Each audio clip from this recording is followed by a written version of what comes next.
Let's say that you have a box and you've been asked to find the volume of this box given the lengths of its sides. In order to find the volume, you're going to multiply length times width times height. And whenever we do that, we get 5.57784 centimeters cubed as my unrounded answer. The reason we have centimeters cubed is because we did centimeter times centimeter times centimeter. So in order to round this for correct significant figures, I'm going to need to look at my lengths and determine how many sig figs are in each of those. So 1.8 centimeters has 2 sig figs, 2.54 centimeters has 3, and 1.22 centimeters also has 3 sig figs. So I'm going to need to round this answer to the same precision as my least precise measurement. So my least precise measurement is 1.8 with 2 sig figs. So I need to take my unrounded answer and round it to have 2 significant figures. So my first 2 significant figures are 5.5. Next to the 5 is a 7. So according to the rules of rounding, that 5 is going to round up to a 6. So I end up with 5.6 centimeters cubed as my answer rounded for correct significant figures. Let's try another example.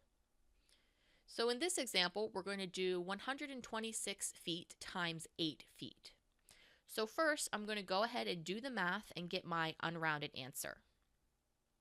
Next, I'm going to need to count the number of significant figures in each of my numbers. So 126 feet has 3 sig figs, and 8.0 feet has 2 sig figs. This means that I need to round my answer to have 2 significant figures. So the first 2 sig figs in my number are 1 and 0, and next to the 0 is another 0. So that means that that first 0 will stay the same.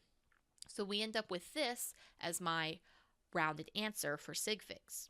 Now you might notice if you're looking at 1,000 feet squared, that's only 1 sig fig, and we were supposed to have 2. So whenever you're trying to represent a number that's difficult to show with the correct number of sig figs, you should go ahead and just write it in scientific notation. So by writing 1.0 times 10 to the third, that still means 1,000, except now I've written it with 2 sig figs. Let's go ahead and try a division example, 126 feet squared divided by 8 feet. So first I'm going to go ahead and do the math to get the unrounded answer, which is 15.75 feet. If you're wondering how we ended up with units of feet, it's because we had feet squared divided by feet. So a foot on top and a foot on bottom cancels out, and we're left with just units of feet. Next, I'm going to count the number of significant figures in each number. So 126 still has 3 sig figs, and 8.0 still has 2 sig figs. And I'm going to need to round my answer to the fewest number of significant figures. So that's going to be 2 sig figs. So my first 2 significant figures are 15, and next to that is a 7.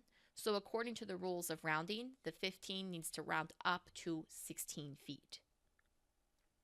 And now we have 16 feet, which is our answer rounded for sig